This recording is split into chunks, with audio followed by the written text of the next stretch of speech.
Conversation with the Mystic is a series that's rapidly gained momentum and popularity ever since its inception a few years ago. The focus this evening, as we all know, is of life and love. Love, of course, being that dodgy four-letter word that seems to give many a reason to live and sometimes gives them a reason to die. And then there's life, also a four-letter word, just as mystifying, just as enigmatic on occasion. And so we have our two speakers this evening who will be exploring these words, unpacking them, demystifying them. We have the magic of the movies, and we have the profound realm of the spiritual. Where does that magical meet the mystical? We'll find out. Good evening, everyone. Good evening, everyone. Nobody's saying anything. No, they're all here, but they're very silent. They're all waiting for it all to begin. And let me tell you, I have to confess, as I came on, before this I was quite relaxed, but as I've come onto the stage, my heart is beating really fast. So while Guruji was praying, I was saying to myself, I must be relaxed. This is the time. When I am with my Guru, I must be relaxed. This is it. So yes, I will calmly begin by thanking you, Sadhguruji, for giving me this opportunity to be in conversation with you. Isha Foundation, thank you very much. I thought when we're talking about of love and life, heart beating is a good thing. Okay. Yes, it is a good thing. It shows I'm alive and in love and about to begin this conversation. And Sadhguruji, I want to say I have attended your inner engineering program. I have seen some DVDs, I have read your books. And everywhere, there are your brilliant views on various issues. It could be from the making of a nation to the making of a toy car, from the running of a household to the running of parliament. You have brilliant views on every issue that one can ever question. Yet I know very little about you. And he has a brilliant mind with an, for lack of better words, I'd say out-of-the-box thinking. So different, so refreshing, so enlightening. I'm fascinated and I want to know about your life. And I'd like to know that, were you just born brilliant? Did it begin from that very moment? I was a normal birth, I didn't come in a box. My mother had a normal child. No, but, I'm from the movies and I can't help thinking, was it like it is in storybooks, that a venerable sage came to your home and when he looked at your mother, he said, there is going to be born a guru. Rejoice! He will lighten his own path and that of others. You also going like this? No, but was it like that? Or how was it? How was your childhood?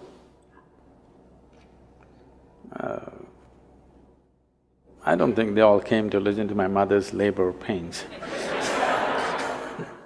No, I'm really fascinated, intrigued that we're all here. But, the way you think, we wait to hear what you have to say. We've all been little children and we've all grown up, but we've grown up and been educated in schools but I find our way of thinking, our way of being very conditioned, like almost systematized. Whereas, so where did it all begin? I think you're looking for something unnatural that happened there. One thing that could be considered unnatural was, it seems I was a very delayed birth. My mother went to the hospital 3 times and came back and she gave up, she said, he's not coming. And when it actually happened, it happened at home. My father being a physician, that was not possible, she had to be in the hospital. 3 times she went and 3 times it didn't happen. They did everything possible and she gave up. So it happened at home. So that's the only reasonably unnatural thing. Everything else was natural birth. I didn't come in a box and I refuse to be educated so the question that you're asking is, do people grow up and blossom or are they brought up by somebody? You will see the general expression is, I was brought up in this place, I was brought up in that way. Especially in the West, you will see, I was brought up Christian, I was brought up Jewish. These are very common words. I think it's absolutely ridiculous and humiliating that a human being has to be brought up. You bring up cattle, okay? You don't bring up a human being. A human being is supposed to blossom by his own nature. That is why he is on the top of the pile, at least on this planet in the evolutionary scale. And most human beings don't seem to understand that, or they're not allowed to understand that by a whole lot of people and they need to be brought up. Bringing up means somebody is molding you. Molding means it's a predetermined shape. No flower that blossoms is the same way as another one which blossomed yesterday. But a mold means it's always going to be the same. If you make a mold, the idea of making a mold is that we want to have the same form again and again and again. Right now, generally, that seems to be the work, unfortunately, of the current education system, the so-called religions that are operating in the world, and of course the family. They want you to be in a certain mold, they don't want you to blossom like a wildflower because they're afraid of anything fresh happening among them. They want something that is familiar, they don't want something unfamiliar to be born among them. So, if you have succumbed to that system, then yes, you've been molded into a certain form. If you allow your humanity to blossom, then you will see you don't belong to any mold. This is the beauty of being human, that there is no a particular way to be.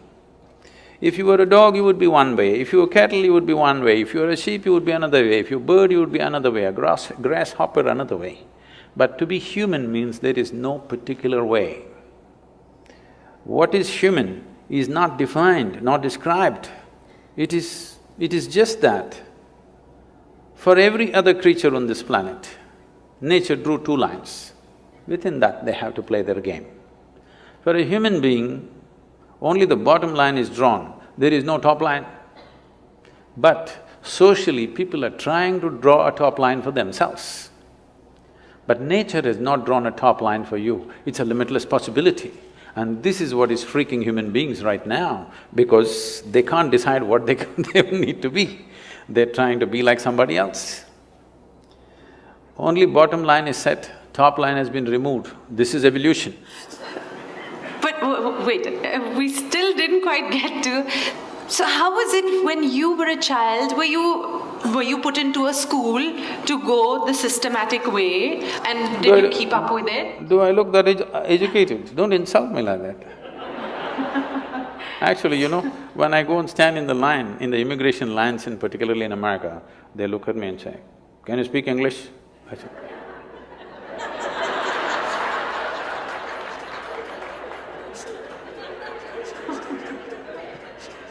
because I have that uneducated look, it's not easy. Do you know what it takes to remain uneducated? Education is just 20 years of going somewhere and getting one certificate. To remain uneducated, it's very difficult. Because from the day you are born, your parents, every other adult, the school, the damn thing, everybody is trying to educate you about something that's not worked in their life.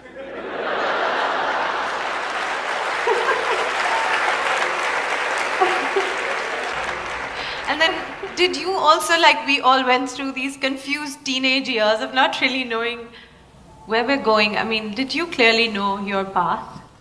Not at all. I was…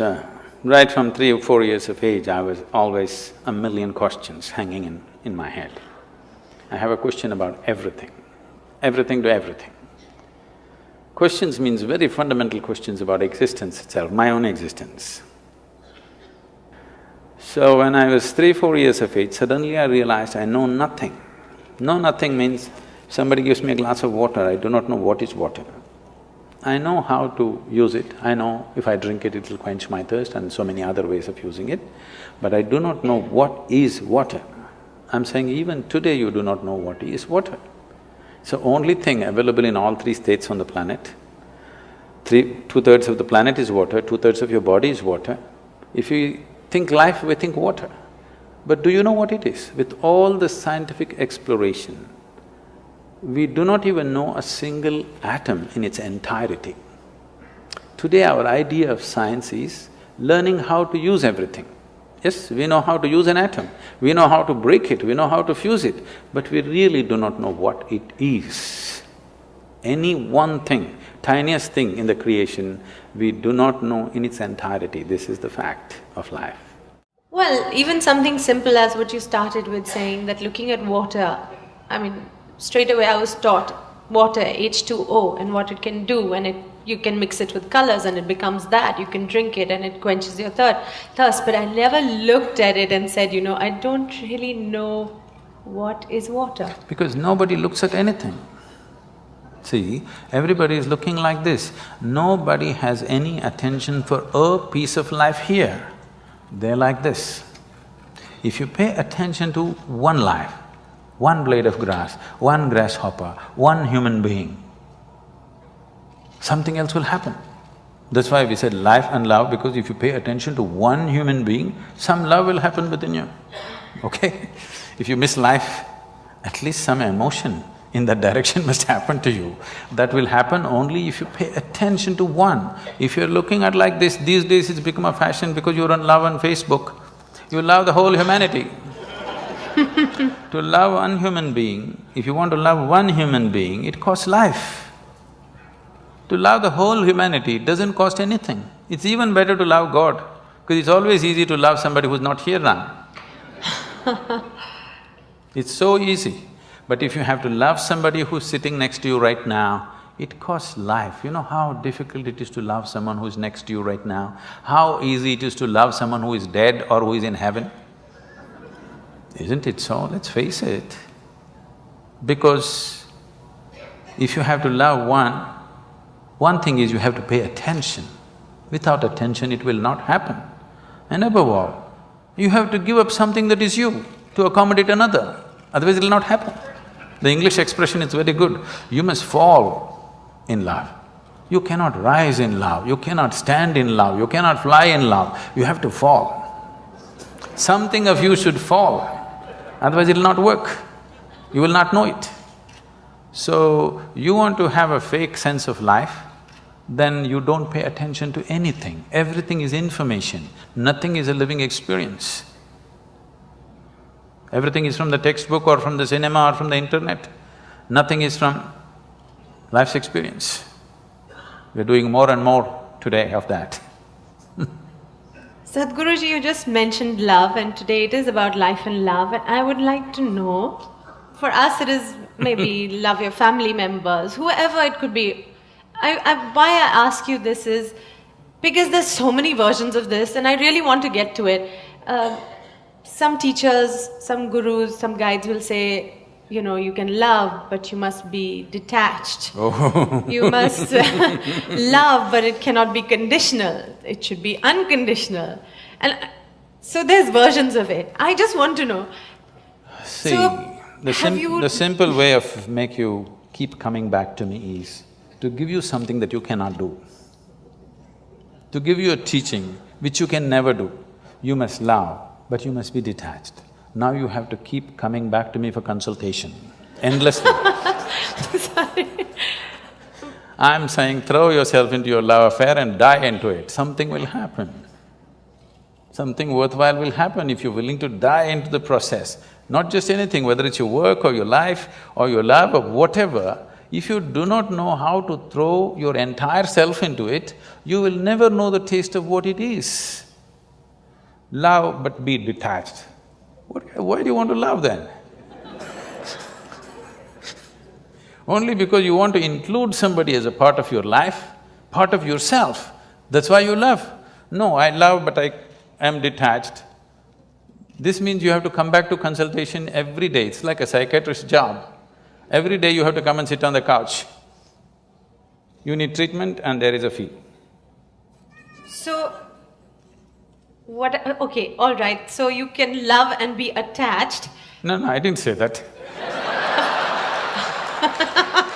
Okay, I'm coming back for consultation, please.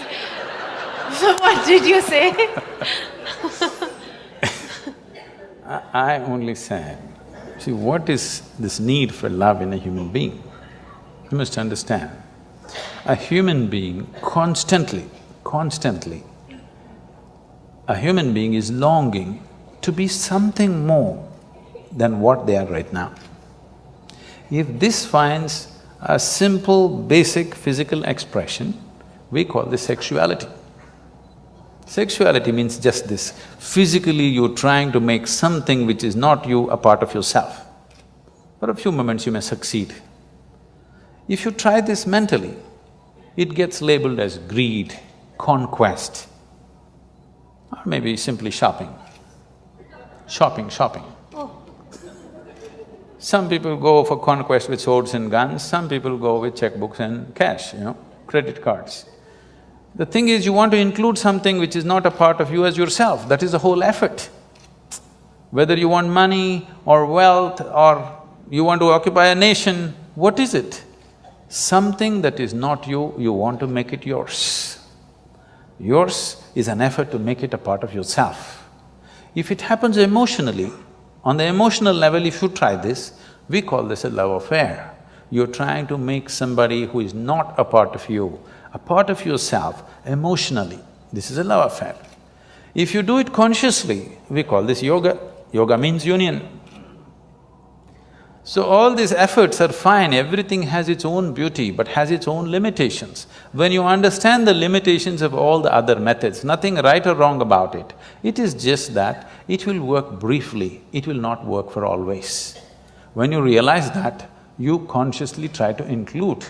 When you consciously become an inclusive process, if you sit here, if you experience everything as yourself, then we say you're a yogi, okay? So this is a love affair successful. To something you said at the end, which I would like to ask you again. You said love, inclusiveness. I can't understand how I can love everybody in this room. You cannot. There's some people you cannot love. I can barely see up there and up there. So how is that? How do you include everybody in your love? See, because you are looking at love as something that comes to you or you yield to the process of love only because you appreciate a particular quality, a shape of somebody's nose or the shape of their mind or their thought or their emotion or the way they speak or the way they do things or the way they relate to you, something, okay? There are many things. It is based on something that is acceptable to you. If they do something that is not acceptable to you, love crumbles. Yes. Now what I'm saying is, I want you to look at this, whether love happens to you or hate happens to you, anger happens to you, misery happens to you, joy happens to you, it only happens within you, isn't it? Yes. It never… People say love is in the air. No. Because you are feeling very pleasant in your emotions, suddenly air feels vibrant, it always been, you missed it all your life, now you're beginning to feel it. Okay. All right? So, whatever human experience, love or hate, whatever, happens only within you. What I'm saying is, at least what happens within you must happen by your choice. Consciously you must be able to make it happen. If you are able to… if your experience of what is happening within you is happening by choice, what is the problem? It only happens within you. Love is not a relationship. A relationship is a different thing. Love is a certain sweetness of your emotion. Whether you look at a tree or a dog or a man or a woman or a child or just at the sky, why can't you look at it lovingly? Because it's not about loving the sky, it's about the sweetness of your emotion. If your emotions are sweet, whatever you look at it in a certain way. Right now you have nasty emotions, whatever you look at it in a different way. So you have always associated love with somebody. No, this is not about somebody. Love is not something that you do, it is something that you can become. If you're willing, you can become love, you can make your emotion into a very sweet space. If you make your body very pleasant, it becomes pleasure. If you sit here, it can be great pleasure just sitting here and breathing. If your mind becomes pleasant, we say this is joy.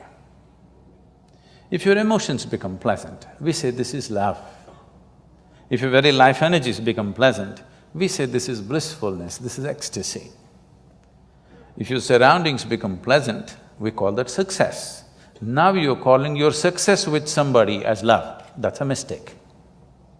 You have a success story with somebody, that is, you have created pleasantness in the atmosphere between you and let's say 5–10 people around you. You're calling that love. No, that is actually success, because that needs lots of management. Yes, it does. Yes or no? Yes, it does. Yes, but for you to be loving, there is no management. If you just make your emotions sweet, your emotions are sweet and it's beautiful, be like this. It's not about anybody. If somebody comes, we can share it. If nobody comes, you can sit here with your eyes closed and still be loving. What's the problem? It is not about somebody, it's not an action. It is not something that you do, it is something that you can become.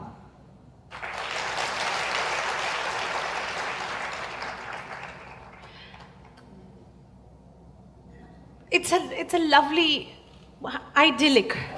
It is not idyllic, it is the way it is. I mean, you'd really have to practice this. Why? Because I'm thinking… this is what exactly I'm saying. If it is an action comes to perfection with practice. Only if it's an action. I'm saying love is not an act. Is health an act? Are you acting healthy right now? No. I know you're an actor, but are you acting healthy? No. So health is, because we have done certain things and health is, isn't it? Oh, we've not done certain things, we've been given No. Oh, we've been given, but if you eat bad, if you live bad, you won't be healthy. We've done certain things to manage our health.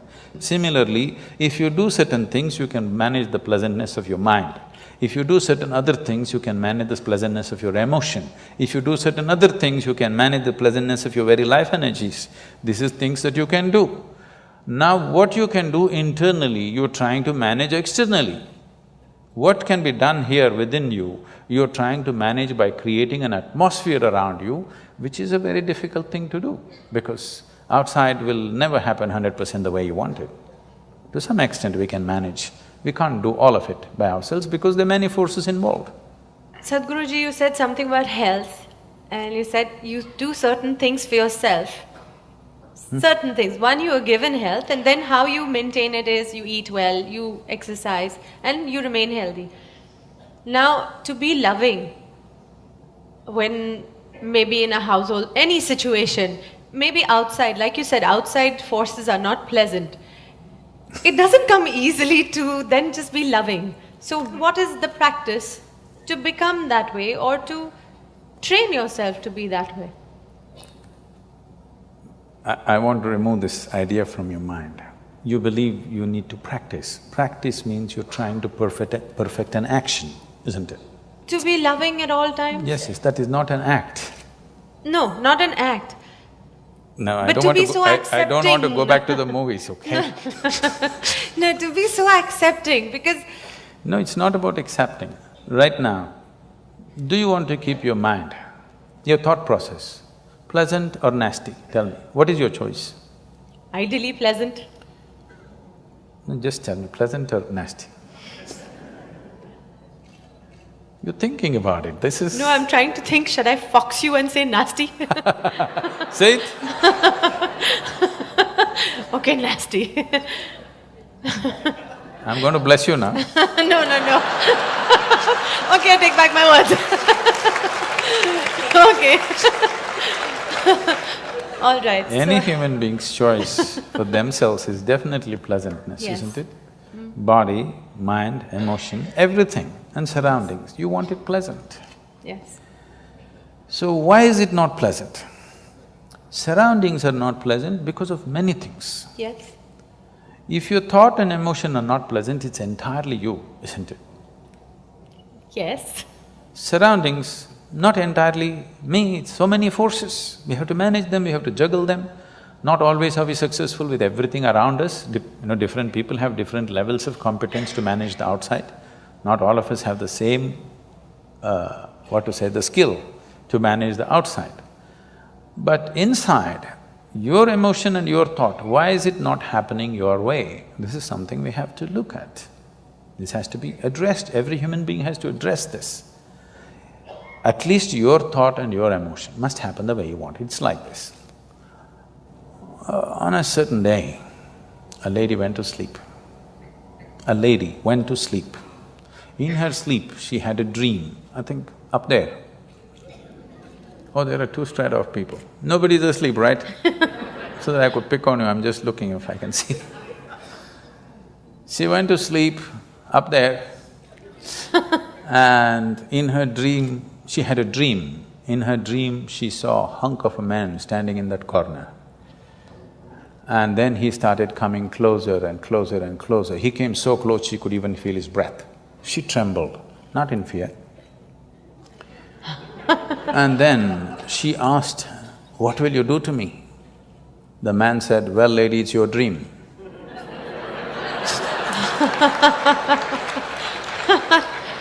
I'm saying, what's happening in your mind is your bloody dream. Now the problem with life is not that life is not happening the way you want it, even your dream is not happening the way you want it. That's the problem. I'm saying at least fix this, at least let the dream happen the way you want it. If you are dreaming the way you want right now, your thought and your emotion would be pleasant, isn't it? Yes, but Fixing the world is another thing, that's a different game. That needs lot of skill. This needs just willingness. Why we are continuously talking about joy, blissfulness, love is not because it's a goal by itself, these are not goals by itself. Only when you're pleasant by your own nature, you stop being in pursuit of happiness. You are fine by yourself. You don't have to go anywhere to feel pleasant. You don't have to do anything to feel pleasant. Sitting here, you're feeling very pleasant. Now you will look at life the way it is. Otherwise, you're an endless race. Pursuit of your happiness is a lifelong thing. Till your deathbed you're pursuing, what does it mean? That means you're a failure. If you're pursuing happiness when you were 5, I can understand. But that was not the fact. When you were 5, you're simply happy by your own nature. When you're 50, you're pursuing your happiness, this is a failed story, isn't it? But Sadhguruji, suppose we say this to the common man who has a little house. Where did you meet a common man? I'm imagining it. Every man or woman think they're special, believe me. Oh, yes. Yes, so where did you meet a common man, I'm asking? Oh. Okay, Sadhguruji, when you said about the common person and the special person, I know some teachers have always told us, and why your parents always tell you that, you are special. Each one of us is unique. I remember this part, I'm not sure whether I heard it at your discourse or on a DVD of yours, where you said it was about, people being special and us always thinking that God knows of us. And you said something like, do you know all the grasshoppers in your garden? So, of course, all of us have said no. So you said something like, so how does God know each one of you then? And I was devastated. Because I always thought somebody out there knows me, cares about me, and I'm special. You thought you were number 1 on his book, is it? Well, I've been told since I was a kid, you're special, you're unique, and God cares about you. When somebody says you're unique, it's an insult. No, you said no top line, so you're peaking in different ways. In this vast cosmos, this solar system is just a speck. Tomorrow morning, if the whole solar system disappears, vanishes, evaporates, nobody will even notice it. Maybe it's not even on the account books of creation. It's so small. In this speck of a solar system, planet Earth is a super speck. In that, Mumbai is a micro super speck. In that, you are a big man or a woman, which is a huge problem. This is a very immense existential problem, you know. This is because we have lost perspective as to who we are, what we are. Our psychological realities have become bigger than the cosmic reality. That is the big problem. It's time you step out of your cinema. I'm not talking about the Hindi cinema, I'm talking about the cinema that everybody is playing in their own minds. See, right now they darken this whole hall because it works best that way. This is the basic technology of a cinema. If you do not darken the cinema hall, if you light it up and play a nice cinema, it's not going to work. You have to darken it. So I'm saying a cinema of your mind because it's a dark space. Every thought is enlarged, playing out bigger than the cosmic space. Today, everything in the cosmos is happening perfectly well, but you have one nasty thought crawling in your head and it feels like a bad day, isn't it? Yes. So that's because your psychological realities, your petty creation has become larger than the Creator's creation. You lost perspective of life. That is the fundamental basis of all this confusion and suffering. If you see who you are, the microspeck that you are, you wouldn't imagine that God is made in your own image and He looks like you and whatever. Okay? If we were all buffaloes, we would definitely think God is a big buffalo. Okay, so what is it really? Please tell us please define it for us. What is it? What is going on? This life, this love, all these emotions that we go through in our lives, all these thoughts that we create for ourselves. What is going on? These are all human possibilities and capabilities. Every possibility becomes a problem for those who do not explore the possibility in its right perspective. Thought is a tremendous possibility. An ant cannot think like you. He can work better than you, he's more disciplined, he better traffic rules than you. There's no traffic jam out there, okay? But he cannot think like you. That sets us apart. This is a possibility. But now this possibility has become a problem for 90% of the humanity. Now they're freaking because they can think. And they're thinking all the wrong things, their thoughts have become nasty. If they were pleasant, they would have enjoyed their thought process. Because it's become nasty, it's becoming an ailment, isn't it? People are suffering their thoughts immensely because they do not know how to keep it pleasant, nothing has been done towards it. So what is a possibility always becomes a problem if you do not explore it in the right perspective. So your thought and emotion has become a problem. Now love affair is a problem, you're making all kinds of things out of it, which are all coming from this misunderstanding. Not understanding this thought and emotion is generated by me, I can generate it whichever way I want. If nastiness is what you like, you do it. I don't care if that's what you like, but you're suffering it. If you're suffering it, you shouldn't be doing it. I'm not telling you be loving. What is your choice, pleasantness or unpleasantness? If unpleasantness is your choice, you enjoy it, do it, what is my problem? You want to drink poison, what is my problem? I'm just telling you, this is poison, this is this. Drink whatever you want, but by choice. Don't drink unconsciously, that's stupid. That is not befitting of a human being. A human being means we are far more conscious than every other creature on this planet. That's what sets us apart. Every creature eats, but we can eat consciously.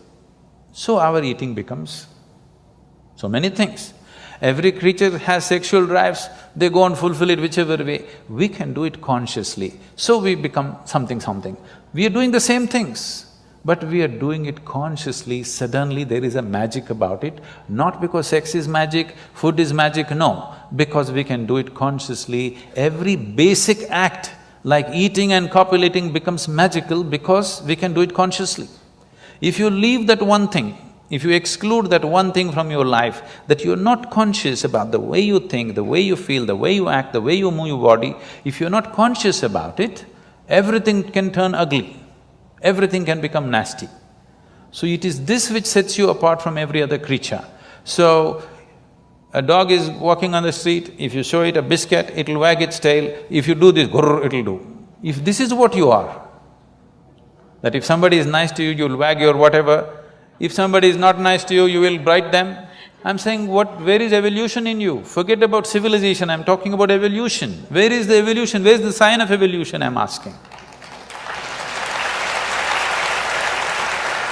Okay, Sadhguruji, let's go to… I've seen people copying answers in examination, but never yeah, questions. I've got questions.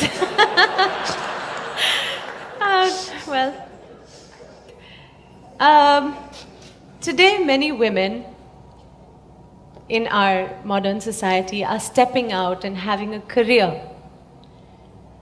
And I'd just like to know, what do you think of this? Of women stepping out, being career people, managing home as well, being financially independent? Is this good? Say, every woman should do what she wants to do as an individual person. It should not be made into a trend in a society or the only right thing to do in the world. Because I think if a woman intends to have 2 children and raise them, I think it's a full-time job.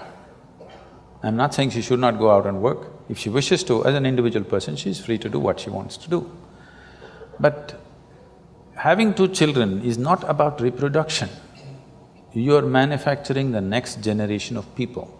How the world will be tomorrow will be determined by what kind of mothers you have today, believe me. You know, I've seen many ladies coming to me and say, when I ask, what are you doing? Oh, I'm just a housewife. I said, why do you say you're just a housewife? You don't seem to understand the significance of, being able to nurture 2 or 3 new lives. It's not a not important job. It's a very important job. Career, I want you to understand, right now because we've made the whole world into economics, unfortunately women also getting as stupid as men, as if how much money you earn is going to determine the value of your life. No, it is just procurement of things that you need.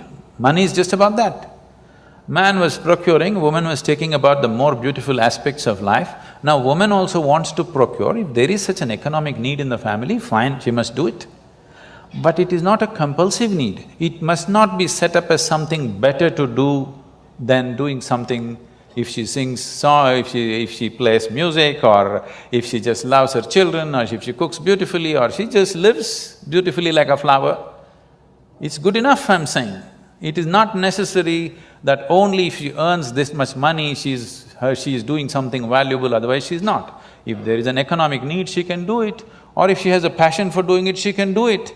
But let not such values be set up in the world because you are not evolving, you're regressing. You are making survival more important than aesthetics of life.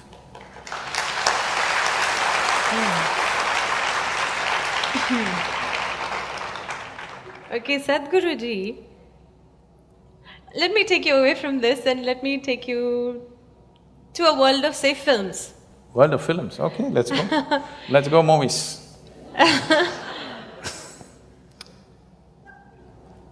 Years ago, when films started and, through the 60s, 70s, there were lovely stories, nice values, beautiful music, lyrics. By the time I was the star in movies, some of our jhatka matkas might have shocked the previous generations and they must have said, what is all this? But it was still within limits. Whose limits? I mean, what's acceptable to society, whatever. I'll say… And then now, today, the complexion of films, the kind of films we see, it's little clothes, it's live-in relationships are, up there on screen for everybody to see, and nightclub culture. I mean, it sometimes worries me that my children are growing up now, this is what they're seeing, these are the kind of songs that they're listening to. The lyrics are about, from Janam Janam to expiry date songs. Yes. So this is what they're watching, this is what they think is cool, this is the hip and happening stuff. I'm I think little by the concerned. time you came, the Janam Janam was over, isn't it? No, it was still there. It was in the middle somewhere. The music was wonderful. The lyrics were still lovely. But today it is Munni Badnaam ho gayi, and things have really moved to chewing gums, and I am forgetting at this moment what the lyrics are. But then it's shallow right now. India has the youngest population in the world right now. So with such a young nation growing up on this is the feed. This is what you see, this is what you hear. I'm just a little concerned as to what they will turn out to be. I'm sure your parents were concerned too. Okay, so can I'm sure my parents were very concerned when I was growing up.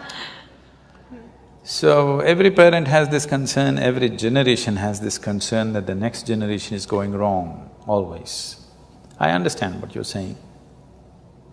This sudden change, if every generation likes to go one step beyond where the previous generation has stepped in, on almost everything, just for the sake of doing something different, or it's natural, they have grown up in one atmosphere, they take it to another level. The next level. Yes. Next is not always next. That's what you're saying. Next is not always next, right? Yes, it's not higher, it's somewhere else, It's just next. So, this concern is always there, but right now, the change that is happening is not the next. It is a serious influence because in the last 15 years, the world's ability to communicate across cultures and borders is so heavy and so unprecedented. Nobody has ever been used to this kind of influences before, okay, never before. This level of influence on our young people, never before possible, no other generation has ever experienced this kind of onslaught from so many directions, and the volume of influence is too big. So, in terms of changes that are happening, it is not next, it is simply somewhere and nobody knows where it is because it's too complex and too mixed. Nobody knows where it is, including the young people, it's just a mix of things. So this is because of a sudden onslaught of information and communication. It is not for us to judge whether it's good or bad, it is just that definitely this level of information. When I say information, it's like when we were growing up, I believe it was true for your generation also, we never knew what is boredom, okay? There was no such thing, we were just excited about everything that came our way. But you see today 12-year-old kids, if you tell them what, oh. Yes. You see, they're just bored because they know the whole cosmos, they've seen it on their phone screen, not even on the computer screen. On the phone screen, they've seen entire cosmos, they know everything. Things that you do not know, they know, you ask them, they know it. Yes. By information. By the time they're 18, they have had 5 love affairs and gone. In the Western world, it's like that, here also it's beginning to happen, okay? So by the time they're 18, they've seen everything that you need to see with body, mind, emotion, okay? By the time they're 25, what? What next? What next? No. Yes. You will see, this is not my wish, but this is something that I see, the way people's minds are working, the way they're being laden with information. I'm not by any standards a pessimistic person, but I'm just seeing this. If this level of information continues and it'll multiply manifold for the coming generations, you should not be surprised in the next 50 to 100 years, if 50% of the human population choose to commit suicide, you should not be surprised, because that is what will happen to the mind. Somebody's clapping, look at this, it's popular. No, you've just touched a chord, that's… No, I'm saying, I think we realize something… Today, this day, more people commit suicide in this world than all the wars and murders and accidents manage to kill. So more people are on self-help already than murderers, warmongers, bad drivers, everything put together. More people are on self-help. And if this level of information onslaught continues on human mind, I know the nature of mind absolutely, because I know my mind. I know how it works, what it can handle, what it cannot do. I know it clearly what human mind is. That's the reason why I don't have to read people's books or listen to their entire thing. If they say one sentence, I know what their mind is. Because I know the structure of human mind entirely, otherwise I won't be who I am. So I'm saying this, if this level of information onslaught continues at the same pace or at higher pace, which is possible in the next few years, this will definitely lead to wanting to terminate yourself because there will be nothing to live for. There is no joy and excitement about anything. You please watch your children. By the time they're 12, 15, they're just bored. You look back at your own life. Those of you who are over 50 years of age, just look back at your own life. When you were 12, 15, was there any room for you to get bored about anything? Simply you were excited about every little thing, isn't it? Today you will see it's almost a common feature. 12, 15-year-old kids are just bored. Only thing is… Yes, they're all on iPads, iPhones, yes, they're on gadgets. Because we are talking about love and life, all this will not mean nothing. Because you had one love affair when you were 18 years of age, you thought this is your life and you're going to willing to die for it, whether you died for it or not, but at least at that time you thought you'll die for it, okay? Today on Facebook they have 22 love affairs going simultaneously. It just means nothing. I'm not saying they should have it or not have it, all I'm saying is, this will lead to a certain overload on the mind and suddenly a human being will think, why am I here? You know that big Shakespearean question, to be or not to be? Yes. This is not the most intelligent question. Unfortunately, people think so. This is only because you have not been touched by life. You are not a piece of life, you're just a psychological case. You're full of thoughts and emotions. You have not touched life at all. You think your thoughts and emotions are life? No. Your thoughts and emotions are the drama that you're creating in your mind. It is your cinema. You must be able to end it somewhere. If you do not know how to put the end, then it's going on endless cinema, you're going crazy. Life is happening here. You know, your work is not life, your family is not life, your career is not life, your cinema is not life, your thought is not life, your emotion is not life. Life is happening here. Everything else is accessories to life. Now, the frills of life have become larger than life itself. Life is entirely missed. If you touch life within you, then it's an explosion of energy. When such a thing never happens to you, because you have information about the whole cosmos on your phone screen, you will never be touched by life because too much information, too much thought, even emotion is drying up, too much thought. This has happened. If you look at European philosophy in the last 150 years, you will see, if you read Dostoevsky, you will want to commit suicide. Brilliant, intellectually brilliant, but you will wonder why are you alive? Because intellect is like that. If you wake up in the morning, devoid of touching any life's experience within you, don't think about your child's face, do not think about the flowers in the garden, birds in the sky, nothing beautiful that ever touched you. Just think logically, you have to get out of bed, that's not a small feat.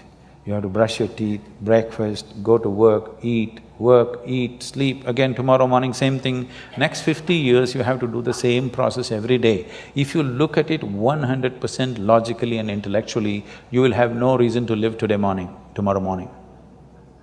It's only if you're touched by something, suddenly it's worth living. If you're not touched by anything, then it's not worth living. What is so worth living about a human being? Waking up in the morning, trudging through life every day, eating, sleeping, same rubbish, what is the point? There is no point. Unless you're touched by something, some magic of life, if it doesn't touch you, either in the form of love, or in the form of a flower, or in the form of something within you. If something doesn't sparkle within you, definitely there is a question whether I should live or not, isn't it? And we are taking humanity in that direction with this overload of information. Information is not knowing, information is just garbage collection. You just gather things which don't mean anything to you. You look smart in a tea party, but you're not smart with life, okay? If you're smart with life, you must be blissful, isn't it? If you're really smart with life, you must be joyful and blissful, isn't it so? You're only smart in a tea party because, when somebody is talking something, the galaxy Z22, what happens there? Everybody, wow. They can also open the internet and the same thing, you think this guy visited the galaxy?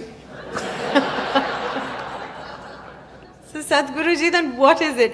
Okay, so for all of us, give us in clear, simple sentences, do this and you will be at least on the way to being blissful or happy or aware or living in a nice conscious way. If you just observe, if everybody makes a little effort, everybody take a little time for this piece of life, okay? Not for your family, not for your career, not for something else. Just for this piece of life, give it little time because this is the most important piece of life in your life, isn't it? Yes or no? Yes. Even if you're in love with somebody, still this is the most important piece of life, isn't it? So pay some attention to this. How does it happen? Why have you taken it for granted? Believe me, you're not going to be here forever. I'll bless you with a long life, but you're going to fall dead one day. Yes or no? Yes. So, do not take this for granted. If you wake up in the morning, tomorrow if you wake up in the morning… No, this is not my wish, but I want you to know, of all the people who go to bed tonight, over 1 million people will not wake up tomorrow morning. And tomorrow, if you and me wake up tomorrow morning, is it not a fantastic thing? 1 million people did not wake up. You woke up. Is it not a great thing? Just look at the ceiling and smile. You are still awake, you're still there. 1 million people did not get up in the morning and you woke up. And for many millions of people, somebody who's dear to them did not wake up. So just check those 5, 6 people around you. They all woke up, wow, it's a fantastic day. You woke up and everybody who matters to you around you woke up. Is it not fantastic day? Yes. You don't think so? Yes. Yes. You don't seem to think so. Yes. Because the problem is just this, you are living with an idea that you're immortal. When I say you're immortal, you're not actually thinking you're immortal, but you're not conscious of your mortality. If you're not conscious of your mortality, somewhere you think you're immortal, isn't it?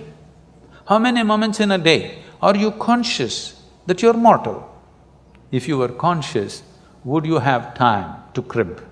Would you have time to fight with somebody? Would you have time to do some rubbish with your life?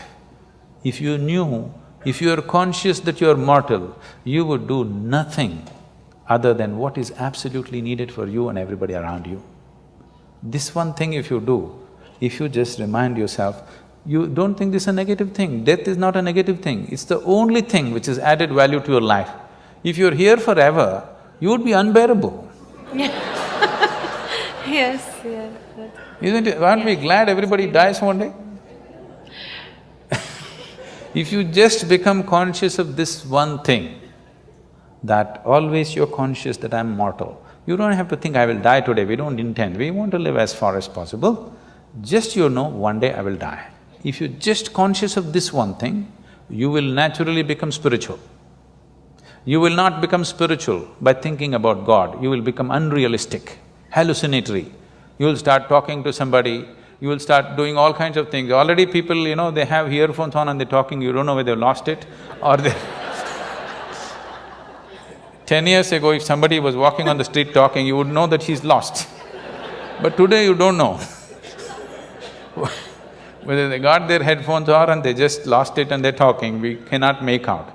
But if you are conscious that you are mortal every moment of your life, spiritual process has begun for you.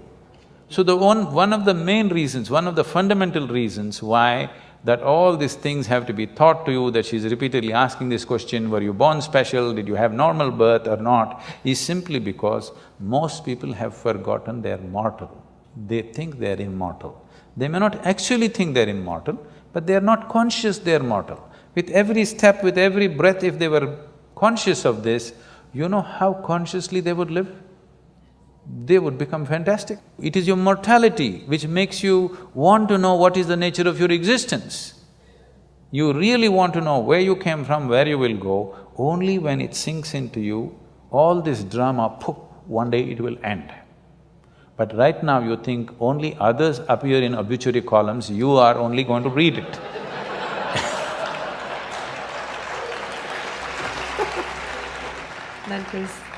That is simply beautiful. That's all that's needed. If you want to know the value of life, just know that it's a brief happening. The time that you spend here as life, it's a very relative experience. If you're truly joyful and ecstatic, it's horribly brief, believe me. I feel like I was born day before yesterday, see already how I've become. Okay? Yes. But on a particular day, if you're depressed or miserable, it seems one day seems like an endless thing. Yeah. So, only miserable people have a long life. Yes. If you're a joyful, ecstatic person, life is always brief. If you live to be 100, it's still very brief for what possibilities a human being carries, for the immensity of what a human being is. It's too brief a life. If you're given 100 years, 200 years, it's still too brief, because before you know what's happening, before you explore a few dimensions of life, it'll be over. It'll be over, okay? Only miserable people have a very long life, they feel it's very long. Sadhguruji, here we have a few questions. First question is from Prabhas Sundar Sen. Where and how do we draw the line between loving unconditionally and becoming a doormat?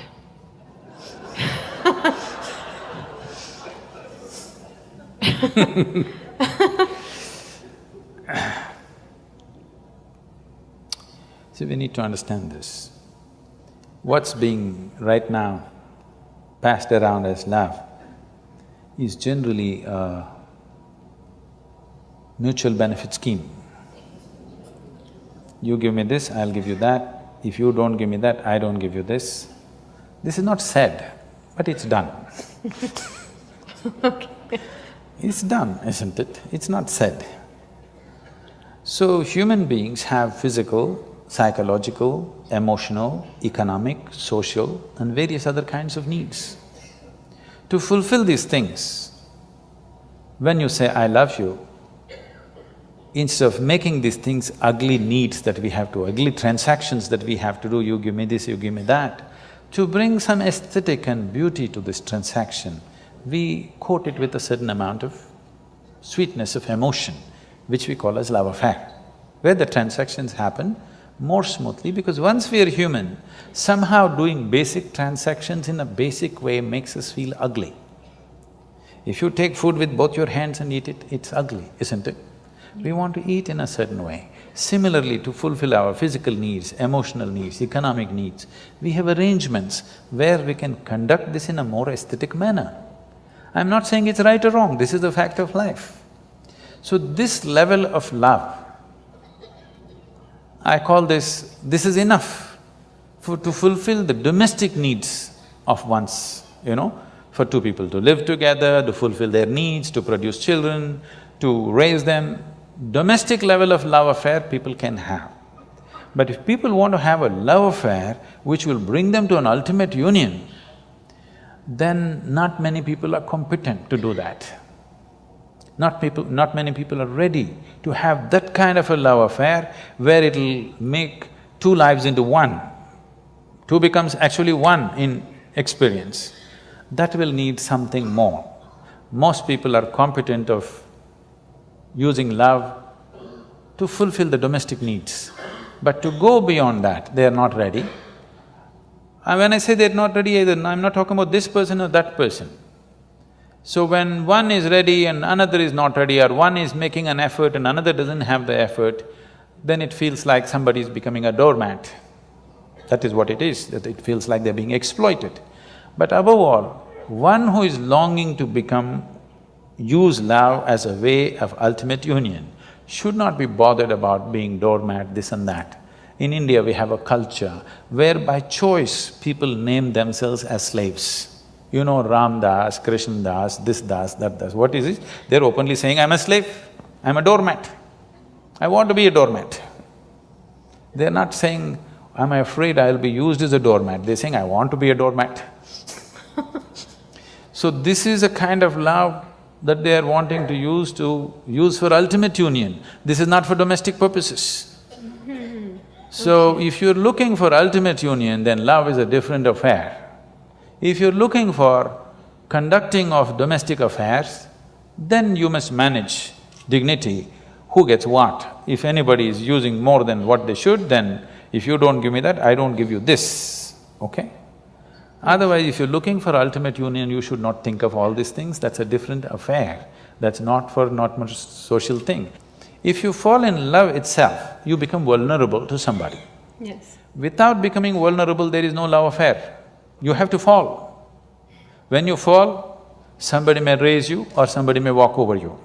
Yes. But the thing is, the experience of your life is beautiful because you fell, not because they raised you, not because they walked over you, because you could actually have the sense of abandon in you to fall. That was the beauty of your love affair, not what they gave you, what they did to you, this no.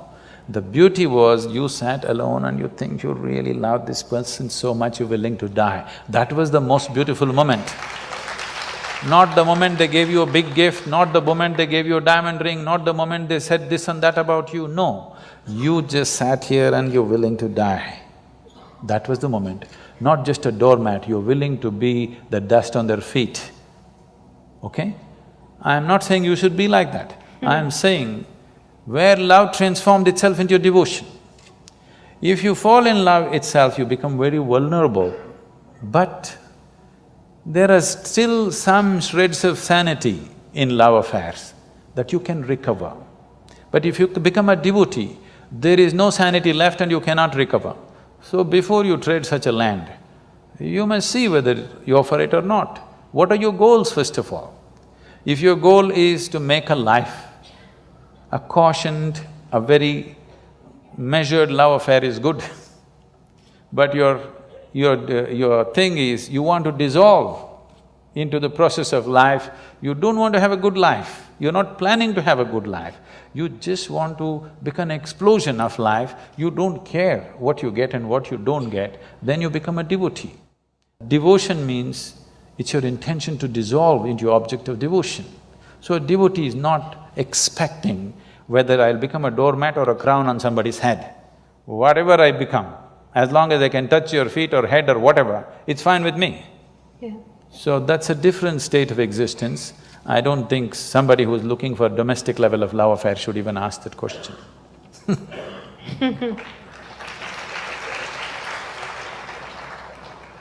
We have one question from the social media, the Facebook. Amit Madan wants to know, in this materialistic age, the real feeling of love is disappearing from our life. Most of the love we receive from others and express to others is superficial. How can we reinforce the real feeling of love in our own life and in others? Forget about others. If you learn to be loving by your own nature, not because of somebody else or something else. I know the question is coming from Facebook, there's an enormous possibility. You can even love those people who don't even exist. So I'm saying it's a tremendous possibility.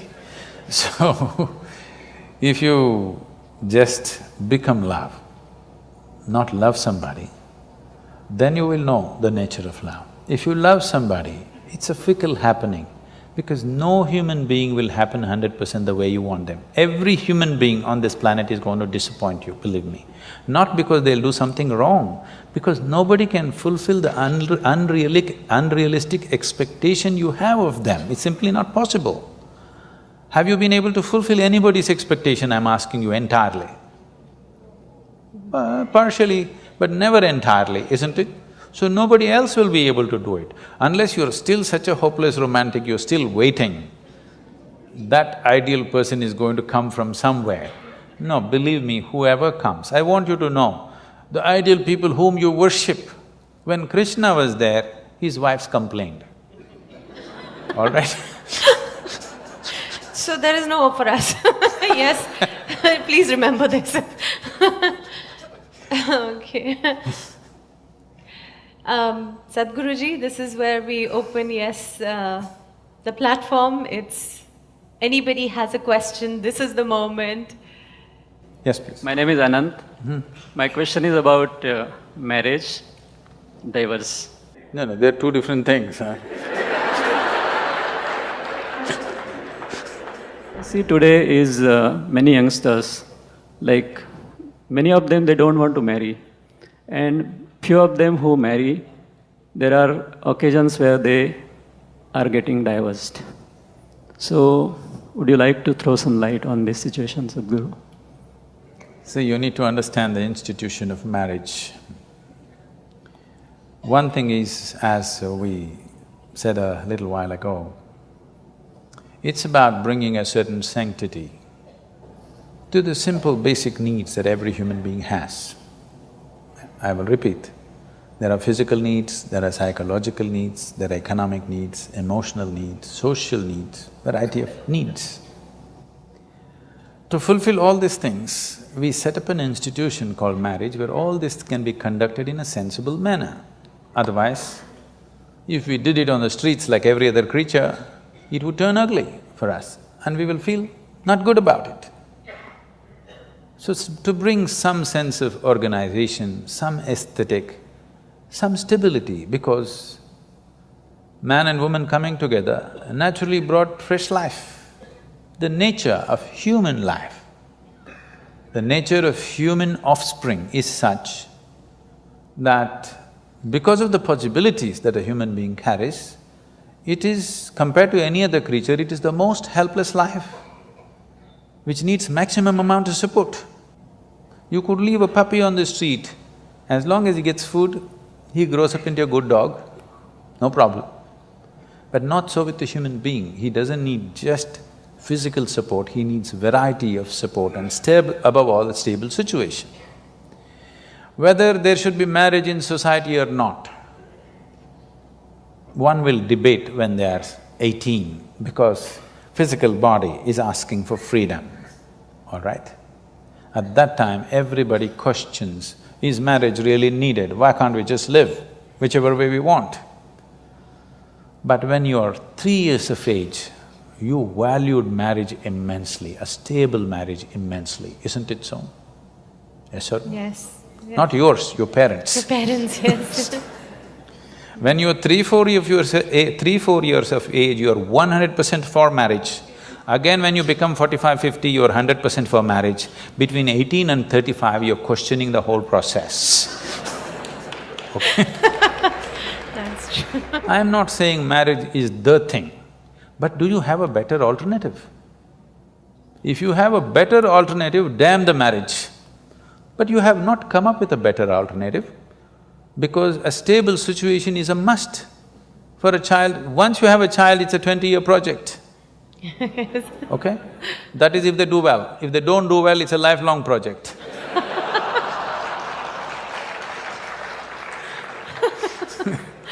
So, if you want to get into such projects, at least 20 years, there must be a commitment to create a stable situation. Your whims and fancies will change, your emotions will change. If that is what it is, don't get into such situations. It's not compulsory for everybody to get married.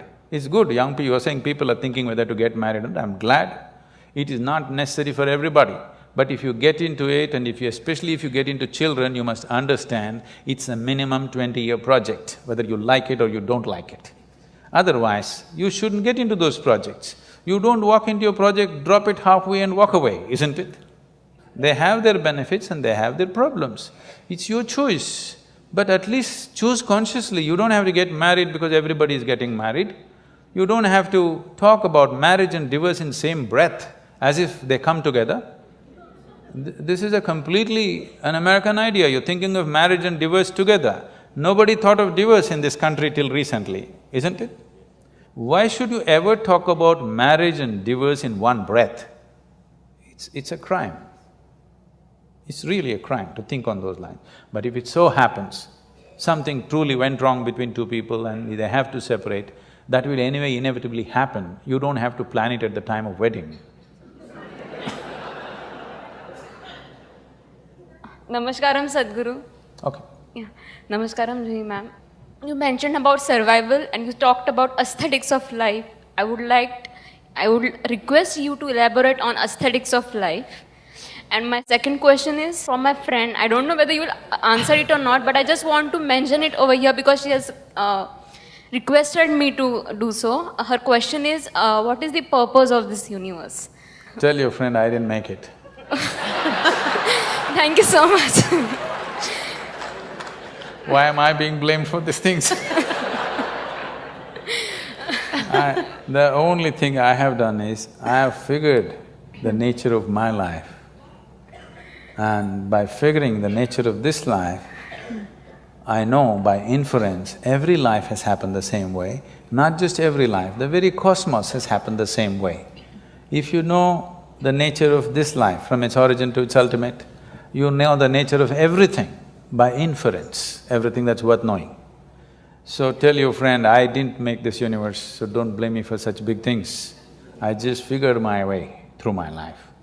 And if you figure it, you will see the most important thing that's happening in your life right now is that you're alive. Nothing else. Not that stocks have gone up today, that's not the most important thing. Not your love affair, not this and that. If you don't understand what I'm saying, suppose tomorrow you lost…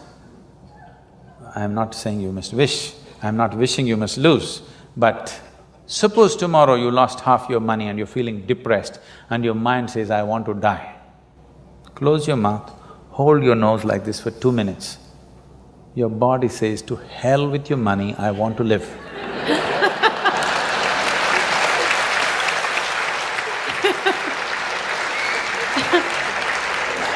Tomorrow, you found your love affair collapsed and your mind says, I want to die. Check. The life within you says, to hell with your love affair, I want to live. Every time you feel little suicidal or depressed, just check. The life within you says, to hell with all these things, I want to live. So I want to know the most important thing that's happening to you right now is life itself. Not the fancy thoughts that you have, not the emotions that you have, not financial arrangements or family arrangements or whatever rubbish you have built around you. These are all accessories to life. These are all frills. Frills are so much you're missing the skirt, that's the whole problem with you. Yes, so much frill. Fundamental things are forgotten. So, this is the most important thing. Right now for most people, life means their job, life means the new house they're building, life means the car that they bought, life means their wife, their husband, their children. No, life means what's throbbing here, not even your body, not your mind, not your thought, not your emotion. What is right now throbbing here, this is life. Because this is on, everything else seems to be meaningful. If this one stops, nothing around you means any damn thing to you or to anybody.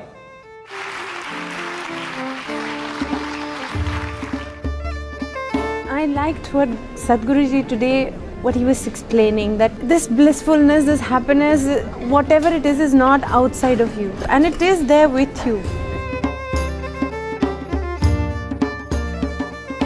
If you at every moment remember that you are here only for this brief time, wouldn't you do the best every moment? Wouldn't you love everybody that moment? Wouldn't you do all the things that you love or you value every moment of your life?